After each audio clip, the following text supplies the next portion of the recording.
POC 3 வரணும் sir. இப்போ நம்ம TRL வச்சிருக்கோம். நான் TRL 1ல இருக்கேன் சார். எனக்கு TRL 3க்கு போகணும். நான் POC லெவலுக்கு போகணும். நான் TRL சொல்லலைன்னா நான் வந்து என்ன சொல்லிருப்பேன்னா ஐடியா ரிசர்ச் சொல்லிருப்பேன். உங்களுக்கு TRL தெரியும். அதனால என்ன சொல்றேன்னா நீங்க TRL 1ல இருக்கீங்க. You have to reach the stage of POC TRL 3. அப்போ you need grants. Maximum grant நீங்க எவ்வளவு கேட்கலாம்? Up to 3 lakhs.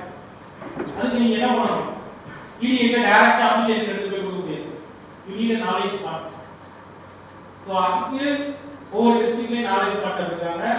So our college is one of the knowledge. நீங்க என்ன பண்ணணும்? EDA இன்சார்ஜ் யாருன்னு பார்த்து எனக்கு IDP அப்ளிகேஷன் ப்ராசஸ் பண்ணணும். எனக்கு 3 lakhs grant வேணும் அப்படின்னு சொல்லிட்டு if you ask them they will validate your idea. இது கிடைக்கும் கிடைக்காது இல்ல ட்ரை பண்ணி பார்ப்போம் உங்களுக்கு ஃபீட்பேக்ஸ் வரும். So அதுக்கு they will allocate mentor. அந்த mentor நீங்க ஸ்பெசிஃபை பண்ணி you can apply. காலேஜ்ல இருந்து என்ன பண்ணுவாங்கன்னா கன்சல்ட் எடுத்து கொடுப்பாங்க. அதை சைன் பண்ணி கொடுத்துடலாம். ஆனா மேண்டேட்டரியா உங்களுக்கு வேணும்.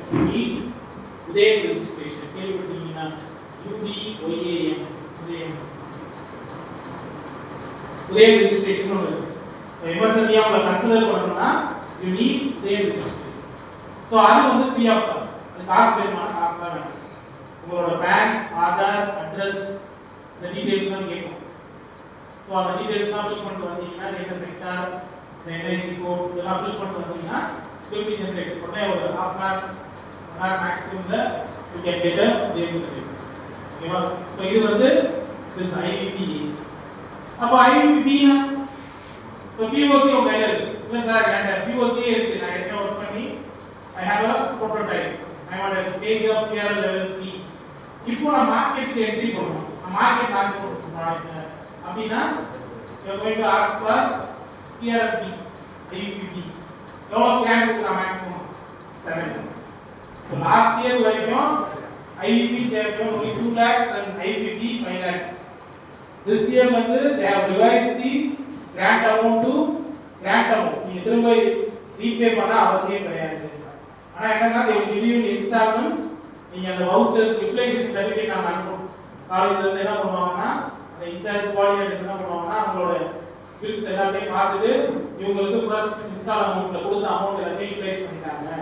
இவங்களுக்கு செகண்ட் இன்ஸ்டால்மென்ட் அமௌண்ட்டை ரிலீஸ் பண்ணலாம். இல்ல இவ்வளவு பேலன்ஸ் இருந்தா இவ்வளவு பேலன்ஸ் இருக்கு அப்படின்றத ரிப்ளேஸ்மென்ட் சர்டிபிகேட் கொடுத்து ப்ராசஸ் பண்ணோம்னா ரிமைனிங் அமௌண்ட் கிளியரா EDA இருக்க IVP ஸ்கீம் கிளியரா. அப்ப ஸ்டார்ட் அப் டீம் என்ன பண்றாங்க அப்படின்னா அவங்க வந்து ஒரு ஸ்கீம் வச்சிருக்காங்க TANSEED அப்படின்னு வச்சிருக்காங்க. வாட் இஸ் TANSEED அப்படின்னா ஸ்டார்ட் அப்ஸ்க்கு they are giving seed fund. So அதுக்கு you have to be a structured company. ஏன்னா அது வந்து ஈக்விட்டியா இருக்கும். அது கிராண்ட் கிடையாது. அது என்னது ஈக்விட்டி. ஈக்விட்டினா எவ்வளவு இருப்பாங்க 3% ஈக்விட்டி. உங்களோட ஸ்டேக் உங்களோட ஸ்டார்ட் அப்ல they will take a stake of